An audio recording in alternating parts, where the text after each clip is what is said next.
DElEd fourth semester chapter number 5 लंबवृत्तीय बेलन का ये सेकंड पार्ट है। इससे पहले अगर आपने पहला पार्ट नहीं देखा है तो आप जाकर के प्लेलिस्ट में आप पहले पार्ट को देख लीजिएगा। वहाँ पे जो प्रश्न कराए गए हैं वहाँ पे वक्र पृष्ठीय क्षेत्रफल तथा वक्र बेलन का संपूर्ण वक्र पृष्ठीय क्षेत्रफल के जो क्वेश्चन थे उदाहरण के वो कराए गए हैं।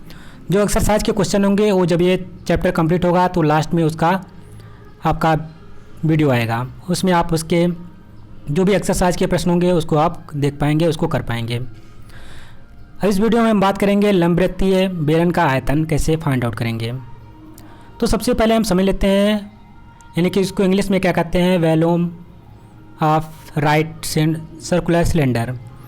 अभी हमने लंबवृत्तीय बेलन का वक्र पृष्ठीय क्षेत्रफल तथा संपूर्ण वक्र पृष्ठीय क्षेत्रफल का अध्ययन किया। यहाँ हम इसके आयतन पर विचार करते हैं। पहले एक घनाभ का विचार करें जिसकी लंबाई, चौड़ाई व ऊंचाई क्रमशः ए मात्रक, बी मात्रक और सी मात्रक हैं, जैसे कि सेंटीमीटर, मीटर या मिलीमीटर, प्रश्नानुसार कुछ भी हो सकता है। जिसके मात्रक कैसे हो सकते हैं, या तो सेंटीमीटर में दिया रहेगा, या तो मिलीमीटर में दिया रहेगा, या तो मीटर में दिया रहेगा, कुछ भी हो सकता है, कोई दिक्कत नहीं है। तो यहाँ पे एक घनाभ की बात किया गया है। तो घनाभ क्या होता है, जिसमें क्या होता है, लंबाई होता है, चौड़ाई होता है, ऊंचाई होता है। यानी आपको एक ईंट को देखना है, उसके फॉर्म में जो बनता है उसको बोलते हैं घनाभ। उसमें आपकी लंबाई दे रखी होती है, चौड़ाई दे रखी होती है और ऊंचाई दे रखी होती है। ठीक है, तीन चीज़ें दे रखी होती हैं। तो जैसे कि हम जानते हैं कि इस घनाभ का आयतन क्या हो गया, जो कि लंबाई हमको देख रखी है ए, चौड़ाई बी और ऊंचाई सी। तो लंबाई गुणे चौड़ाई गुणे ऊंचाई आपको पता होता है कि लंबाई को गुणा कर दिए, चौड़ाई को गुणा कर दिए और ऊंचाई को गुणा कर दिए तो उसका आपका आयतन पता चल जाता है घनाभ की। और मात्रक क्या है, जो भी हो, मीटर में हो, सेंटीमीटर है, उसका क्या करेंगे, क्यूब कर देंगे बस, क्योंकि यहाँ पर मीटर होता है, मीटर गुणे मीटर, 3 बार मीटर का अगर हम गुणा कराते हैं तो मीटर क्यूब बनता है, अगर मीटर का 2 बार गुणा कराते हैं तो मीटर स्क्वायर बनता है। ये सब बताने की आवश्यकता नहीं है, आप लोग इसको जानते हैं। और पश्चर्वी पृष्ठ का क्षेत्रफल जो होता है, अगर क्षेत्रफल की बात करते हैं तो 2 ब्रैकेट में ए इंटू बी, यानी कि A into C plus B into C बराबर क्या हो जाता है, 2 ब्रैकेट में A plus B into C. ये आपका पश्चर्वी पृष्ठ का क्षेत्रफल होता है। हम जानते हैं कि 2a प्लस बी घनाभ के आधार का परिमाप है। जो घनाभ का आधार होगा वो कितना होता है, 2a प्लस बी इसका परिमाप होता है। परिमाप क्या कहते हैं, जो हमारे चारों किनारों की जो एक कोने से स्टार्ट करते हैं, नापते चले जाते हैं, नापते नापते फिर वहाँ पे पहुँच जाते हैं, हमारा क्या कहलाता है, परिमाप कहलाता है। इन दोनों में संबंध निम्न है।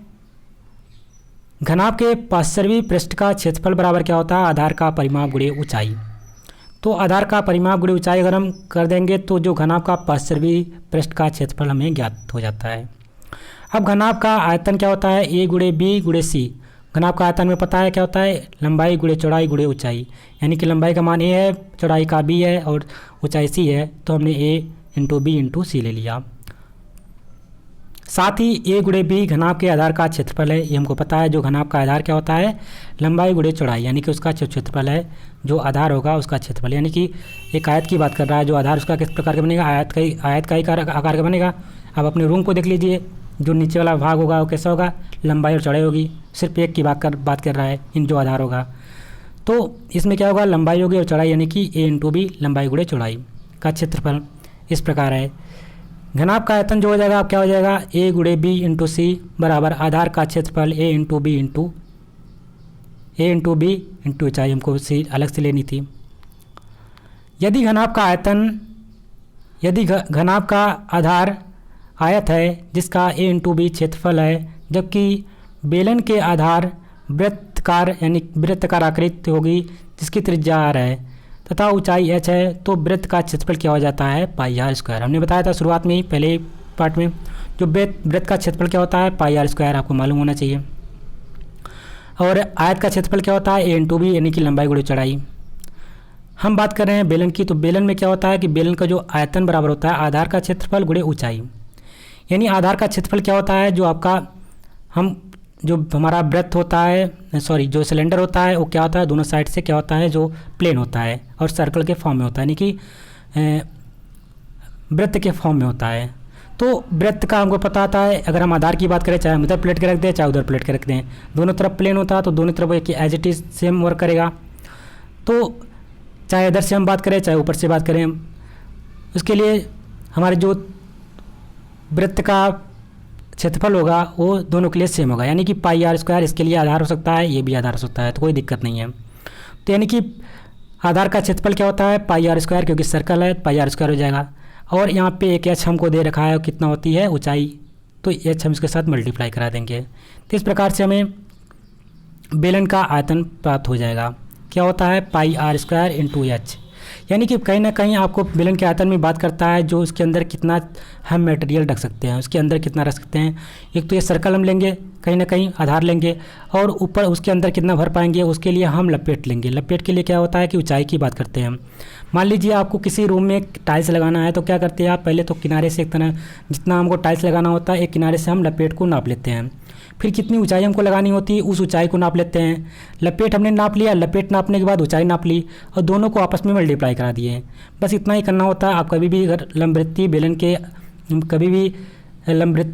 बेलन का आयतन की बात करता है तो आपको दिमाग में दो चीज़ें आनी चाहिए। तो पहला तो आपको आधार आना चाहिए। आधार कैसा होता है, गोलाकार होता है। तो गोलाकार का क्षेत्रफल कितना होता है, यानी कि जो वृत्त होता है वृत्त का क्षेत्रफल आपके दिमाग में आना चाहिए, पाई आर स्क्वायर होता है। और दूसरी बात यह आनी चाहिए कि वो कितना लंबा होगा, तो उसके मतलब कि उसके अंदर हम कितना चीज़ें रख पाएंगे। तो कहीं ना कहीं ऊंचाई की हमारे दिमाग में है कि हम कितनी ऊंचाई से ले सकते हैं। तो अगर ऊंचाई और हम आधार के क्षेत्रफल को आपस में मल्टीप्लाई करा देते हैं, आधार का क्षेत्रफल कितना है पाई आर स्क्वायर और ऊंचाई कितनी है एच, इन दोनों को अगर हम मल्टीप्लाई करा देते हैं तो कहीं ना कहीं हमें आयतन का फार्मूला पता चल जाता है। बस आपने अगर आयतन के फार्मूलों को याद कर लिया, निकालना सीख लिए, तो कोई दिक्कत नहीं है, आसानी से आप जितने भी प्रश्न इसके रिलेटेड बनेंगे उसको आसानी से कर पाएंगे। और इसका जो मात्रक होता है, कभी भी जो आएगा मात्रक हमेशा किस में लेना है, क्यूब में। सेंटीमीटर हो तो क्यूब में, मीटर हो तो भी क्यूब में, या mm हो, मिलीमीटर हो तब भी इसका जो मात्रक क्यूब में आएगा। ये चीज़ हमेशा ध्यान में रखना होता है, मात्रक जरूर लिखेंगे। अब आइए देखते हैं इस पर एक प्रश्न। उदाहरण नंबर 5 की अगर बात करते हैं, यहाँ पे एक लंबवृत्तीय बेलन की त्रिज्या हमको दे रखी है 60 सेंटीमीटर, ऊंचाई दे रखी है 15 सेंटीमीटर और हमको इसका आयतन ज्ञात करना है। तो हम कभी भी कहते हैं मेंसुरेशन का कभी भी आप क्वेश्चन करने जाइए तो सबसे पहले आपके दिमाग में फिगर बनना चाहिए। दिमाग में अगर फिगर बन गया तो यानी कि ये ऊंचाई की बात कर रहा है, ये त्रिज्या की बात कर रहा है। उसके बाद आपका अगला तुरंत आपके दिमाग में अगला स्टेप आना चाहिए कि इसको हम क्या क्या हमको गिवन दे रखा है। जो चीज़ हमको गिवन दे रखा है उसको लिख लेना है। क्या हमको लिया है, बेलन का त्रिज्या यानी आर का मान दे रखा है 7 सेंटीमीटर। उसके बाद ऊंचाई कितनी दे रखी है, यानी कि एच की बात की है, हाइट की बात किया, हाइट कितना दे रखा है 15 सेंटीमीटर। हमने आर की वैल्यू पता चल गई और एच की। कभी भी लंबवृत्तीय बेलन में जो दोनों चीज़ें अगर पता चल जाती है तो हमको चाहे क्षेत्रफल पूछे, चाहे वक्र पृष्ठ का क्षेत्रफल पूछे, या संपूर्ण क्षेत्रफल पूछे, या आपसे आयतन पूछे, आसानी से उस प्रश्न को आप सॉल्व कर पाएंगे। अब दो चीज़ें अगर पता हो जाती है तो तीसरा स्टेप हमारा होना चाहिए, हमारे दिमाग में फार्मूला आना चाहिए। तो फार्मूले को रटना नहीं है, सिर्फ फार्मूले को समझना है। कैसे समझना है हमने बता दिया। अगर बेलन के आयतन की बात कर रहा है तो क्या करना है कि उसके अंदर क्या कितने मटेरियल भर सकते हैं, यानी मटेरियल के लिए कितनी ऊंचाई तक हो जाएगा, और ये नीचे वाला आधार हमको पता चलना चाहिए। आधार क्या होता है हमको पता हो, ये एक वृत्त बना रहा है, वृत्त का जो क्षेत्रफल होता है पाई आर स्क्वायर होता है। पाई आर स्क्वायर के साथ हमने एच को मल्टीप्लाई करा दिया तो कितना आ गया, यही जो होगा पाई आर स्क्वायर इंटू एच जो होगा वही आपका आयतन होगा। इस प्रकार आपने बेलन का आयतन का फार्मूला लिख लिया। अब फार्मूला जैसे लिखा तो आपके 90% जो क्वेश्चन होते हैं वहीं पे हो जाने होते हैं। तो फार्मूले लिखने के बाद क्या होता है, जो बेलन का आयतन है हमने फार्मूला लिखा पाई आर स्क्वायर, कैसे आया इसको बता दिया। अब हमको वैल्यू पुट करनी होती है। वैल्यू कितनी होती है, पाई का मान हमको पता है 22/7, अपने मन से रख लेना है, चाहे दिया रहे चाहे ना दिया रहे। आर का मान दे रखा था ऊपर 7 सेंटीमीटर रख दिया, और एच का मान दे रखा था 15 सेंटीमीटर, उसको भी पुट कर दिया। 7 से मैंने 7 काट दिया, क्या बचा 15 गुणे 22, 15 गुणे सॉरी यहाँ पे आर स्क्वायर भी था ना, एक यहाँ पे आर स्क्वायर था पाई आर स्क्वायर, तो एक 7 और रहेगा यहाँ पे, यानी 7 गुणे 7 और एक 7 से 7 कट गया, आपका बचा 22 गुणे 7 गुणे और 15। इन तीनों को मल्टीप्लाई करेंगे 22 गुणे 7 गुणे 15 को, तो आ जाएगा 2310। इसको मल्टीप्लाई आसानी से कर सकते हैं, आपको गुणा तो आता ही होगा, तो टाइम भी आपके पास काफ़ी रहता है, तो इस गुणे को आप आसानी से गुणा करके लिख पाएंगे। तो गुणा करने के बाद कितना वैल्यू आई 2310, यानी कि जो सेंटीमीटर में सब वैल्यू था तो सेंटीमीटर क्यूब कर देना। ये हमेशा मात्रक के ऊपर हमेशा ध्यान रखना, मात्रक लिखना कभी भी ना भूलें। अगर मात्रक नहीं लिखते हैं तो नंबर आपके कट भी सकते हैं। आइए देखते हैं सेकंड प्रश्न। यहाँ पे उदाहरण का ही प्रश्न है आपका। एक लंबवृत्तीय बेलन का आयतन दे रखा है 693 सेंटीमीटर क्यूब। यदि बेलन की त्रिज्या 10.5 सेंटीमीटर है तो उसकी ऊंचाई ज्ञात करना है। सबसे पहले हमें क्या चीज़ है, गिवन चीज़ें लिख लेनी है। गिवन क्या दिया है, आयतन हमको दे रखा है 693 सेंटीमीटर स्क्वायर, सेंटीमीटर क्यूब है सॉरी, तो 693 सेंटीमीटर क्यूब, और हमको बेलन की त्रिज्या यानी आर का मान दे रखा है 10.5 सेंटीमीटर, जबकि हमसे हाइट की बात यानी ऊंचाई की बात कर रहा है, यानी कि ऊंचाई हमसे पूछा है। तो हमको पता होता है फार्मूला क्या होता है, बेलन का आयतन बराबर होता है पाई आर स्क्वायर एच। कैसे निकाला, आधार का जो क्षेत्रफल होता था पाई आर स्क्वायर, यानी कि सर्कल का जो आपका एरिया होता है, और एच से मल्टीप्लाई करा दिया, तो पाई आर स्क्वायर इंटू एच हो गया। एच ज्ञात करना था तो एच क्या कर दिए, बेलन का आयतन यहाँ पे रहने दीजिए।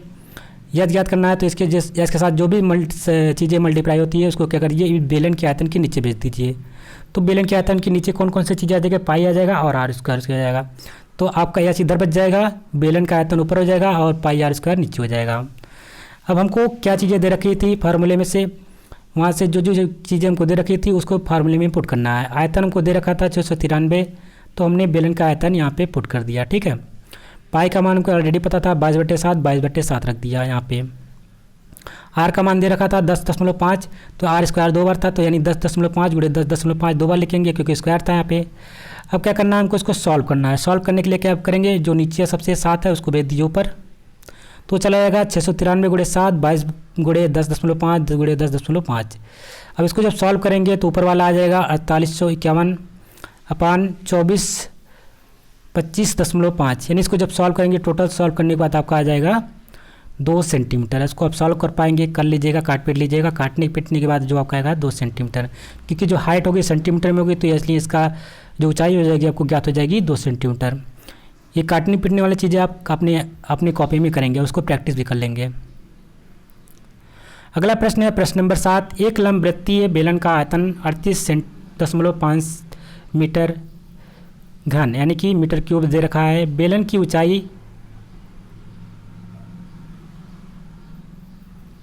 1 मीटर है। बेलन की त्रिज्या ज्ञात करनी है हमको, तो कोई दिक्कत नहीं होनी चाहिए। सबसे पहले हमें गिवन चीज़ें लिख लेनी है, क्या क्या हमको दे रखा है। आयतन दे रखा है बेलन का, हम आयतन लिख लेंगे 38.5। बेलन की ऊंचाई दे रखी है, एच दे रखा है, हाइट दे रखा है, एक हमसे आर पूछा होगा, आर हम निकालना है। तो हमको पता होता है उसके बाद हम फार्मूला लिखते हैं। बेलन का जो आयतन होता है पाई आर स्क्वायर एच होता है। कैसे निकालते हैं आपको मालूम होता है, सर्कल का क्षेत्रफल और उसके साथ एच से मल्टीप्लाई कर दीजिए, आपका फार्मूला बन गया। फार्मूला बनते ही आप यहाँ पे देखेंगे बेलन का आयतन कितना है, वैल्यू पुट कर दीजिए। बेलन का आयतन 38.5 है। आर पाई का मान 22/7, आर स्क्वायर हमको पता नहीं है, आर स्क्वायर रहने दीजिए, और एच का मान 1 दिखाया तो 1। अब हम देखते हैं आर के साथ जो वैल्यू मल्टीप्लाई होता है, इसको साथ गुणे में ऊपर होता है ऊपर साइड में, उसको हम भेज देते हैं जो उधर वाली वैल्यू होती है उसके नीचे, यानी 38.5 के नीचे हम भेज देंगे 22 वाला और 1। तो 22 को और 1 को, 1 से कोई मतलब नहीं है, तो हम सिर्फ 22 को भेज देंगे 38.5। वो कहाँ चला जाएगा, 38.5 के नीचे जो आर के साथ मल्टीप्लाई होता है ऊपर साइड में, और जो आर के नीचे जो मल्टीप्लाई होता है यानी नीचे आर बट्टे जो वैल्यू होती है उसको क्या करते हैं 38 के साथ मल्टीप्लाई कर देते हैं। तो 38.5 के साथ 7 चला गया, यानी कि तिरक गुणा कर दिए, और उसके बाद जो 22 था नीचे आ गया, नीचे वो कर दिए। अब इन दोनों को आपस में 38.5 को 7 से गुणा करेंगे तो 269.5 और बटे 22 को इससे डिवाइड किया तो 12.25 आ गया आपका। अब यहाँ पे आर स्क्वायर, क्योंकि यहाँ पे आर स्क्वायर था तो जब स्क्वायर हटाएंगे तो ये वैल्यू क्या हो जाएगी, अंडर रूट में चली जाएगी 12.25।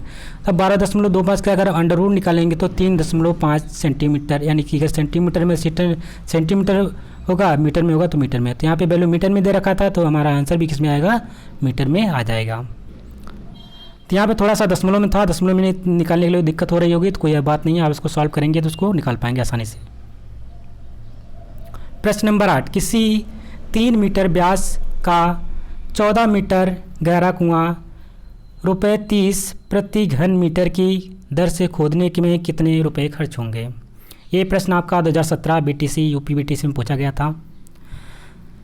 सबसे पहले हमें गिवन चीज़ें लिखनी है, क्या क्या लिख दिया गया है। ऊंचाई दे रखी थी 14 मीटर, चूँकि हमें 14 मीटर गहरा कुआं 3 मीटर व्यास वाला, यानी 3 मीटर व्यास हमको यानी दे रखा था, जो कि व्यास का आधा क्या होती है, त्रिज्या आपको मालूम होती है। तो व्यास का अगर हम आधा कर देंगे तो 3 का आधा कर देंगे तो क्या हो जाएगा, हमको त्रिज्या पता चल जाएगी, आर का मान पता चल जाएगा। हमको ऊंचाई पता चल गई 14 मीटर, हमको पता चल गई आर का मान, व्यास का आधा कर दिया 3/2, हमको ये पता चल गया त्रिज्या कितनी हो गई 1.5 मीटर। 3 का आधा 1.5 मीटर होता है।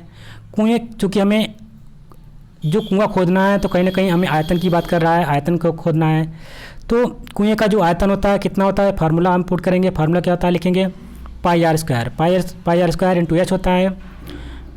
और πr² इंटू एच की बात करता है तो पाई का मान 22/7, आर का मान कितना है 1.5, 2 बार आर तो 1.5 गुणे 1.5, और हमें एच का मान दे रखा है 14। इनको आपस में मल्टीप्लाई कराएंगे तो वैल्यू कितनी आ जानी है 99 घन मीटर, यानी कि मीटर क्यूब या घन मीटर आप लिख सकते हैं।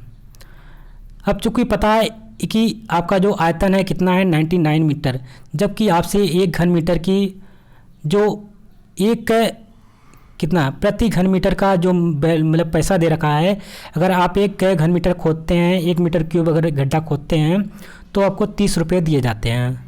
क्योंकि आपको खोदना कितने हैं 99 खोदने हैं, तो आप क्या कर देंगे 99 से 30 को गुणा कर देंगे। 1 घन मीटर क्यूब का जो आपका यानी 1 मीटर क्यूब का जो गड्ढा खोदना था उसके लिए 30 रुपये मिल रहे थे। तो आपको 99 मीटर क्यूब गड्ढा अगर खोदना है तो क्या करते हैं इसमें दोनों को मल्टीप्लाई कर देंगे। मल्टीप्लाई करने के बाद जो आंसर आएगा वही आपका आंसर हो जाएगा।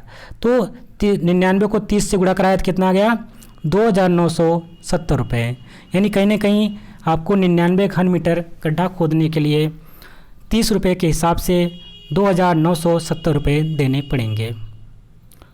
तो कभी भी आप अगर गड्ढा खोदना है, अगर वो कोई बात बोल रहा है कि मैं इतना घन मीटर गड्ढा खोदने का 90 रुपये लेता हूँ, तो मान लीजिए कितना इतना अगर हमको 100 घन मीटर खोदना है तो क्या कर देंगे आसानी से उसमें दोनों को गुणा कर दीजिए, गुणा करके निकाल लेंगे। अगला प्रश्न है प्रश्न नंबर 9। एक रोलर का व्यास हमको दे रखा है, कितना है व्यास दे रखा है, तो हमको पहले सबसे क्या करना है वहाँ पे उसका आधा करके त्रिज्या निकाल लेनी है। 70 सेंटीमीटर और लंबाई हमको दे रखी है 2 मीटर। तो बताइए कि 50 चक्कर में रोलर कितने वर्ग मीटर चलेगा। अब अगर बात करती है यानी कि रोलर हमारा कितने वर्ग मीटर चलता है, यानी कि कहीं ना उसके रोलर का पृष्ठीय क्षेत्रफल की बात कर रहा है जो रोलर है। अब उसके अंदर की बात नहीं कर रहा है, आयतन की बात नहीं कर रहा है, उसके अंदर क्या भर रहा जा रहा है, उसके अंदर खोदा तो जा रहा है। अब क्या कर रहा है रोल कर रहा है, यानी कहीं ना कहीं उसके जो पृष्ठ है पृष्ठ के हिसाब से दबा रहा है। अब वो कितनी बार कितनी चक्कर मार रहा है, पहले तो एक चक्कर हम पता करेंगे, एक चक्कर में एक चक्कर की बात करेंगे, फिर एक चक्कर पता चल जाएगा तो उस हिसाब से हमको कितने चक्कर करना है, यानी कि एक चक्कर में कितनी मीटर वो रोल कर रहा है। तो हम 50 चक्कर में कितने मीटर करेगा तो हम गुणा कर देंगे तो वही हमारा आंसर आ जाएगा। सबसे पहले हमें निकालना है एक चक्कर में वो कितना रोल कर रहा है। उसके लिए हम क्या करेंगे, सबसे पहले हमको दे रखी जो चीज़ें उसको लिख लेनी है। व्यास दे रखा है यानी डी का मान दे रखा है 70 सेंटीमीटर, इसका अगर हम आधा कर देंगे तो ये त्रिज्या हो जाएगी। 70 का आधा कितना होता है 35 सेंटीमीटर, ये आपकी त्रिज्या आर का मान आ गया। ठीक है, लंबाई दे रखी है, लंबाई कितनी हो जाएगी 2 मीटर, जो कि आपकी यहाँ पे मीटर में है, यहाँ पे सेंटीमीटर में है, तो मीटर इसको क्या कर लीजिए 2 को सेंटीमीटर में चेंज कर लीजिए। इस बात को हमको ध्यान में रखना है कि ये हमारे जो मात्रक के किस्में दे रखे हैं, यहाँ पे सेंटीमीटर में दे रखा था तो यहाँ पे मीटर में, तो ये मीटर को हमने क्या कर लिया 100 से मल्टीप्लाई कर दिया 2 को, तो कितना हो गया जब हमने 100 को 2 को 100 से मल्टीप्लाई कर दिया तो कितना हो गया 200 सेंटीमीटर, क्योंकि उनको पता होता है 1 मीटर में 100 सेंटीमीटर होता है। तो 2 मीटर में कितना हो जाएगा 200 सेंटीमीटर, यानी 100 से मल्टीप्लाई कर देंगे। तो तब हमें मान लीजिए एच का मान पता है, यानी कि ये हमारा एच हो जाएगा, लंबाई हो जाएगी, चाहे लंबाई दे रखी चाहे ऊंचाई दे रखी है, और हमें आर दे रखा है। हमने कहा अगर आपको आर पता चल जाए एच पता चल जाए तो आप कोई भी क्वेश्चन कर पाएंगे आसानी से लंबवृत्तीय बेलन का।